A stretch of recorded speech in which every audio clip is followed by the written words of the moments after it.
Guys, welcome back to my channel, and in this video I'm just going to show you that how to change your profile name on the Facebook with new latest updates. And if you don't want to make any mistake, just make sure to watch the full video to the very end, and do not forget to like the video and subscribe to my channel. Thanks guys.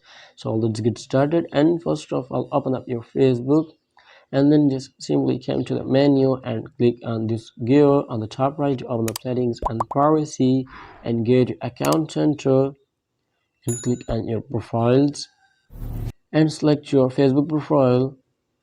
And here you can see the option of name on the right top. Just tap on that option, and this is how you can get access to change your Facebook profile name. So just change the name and click on review change.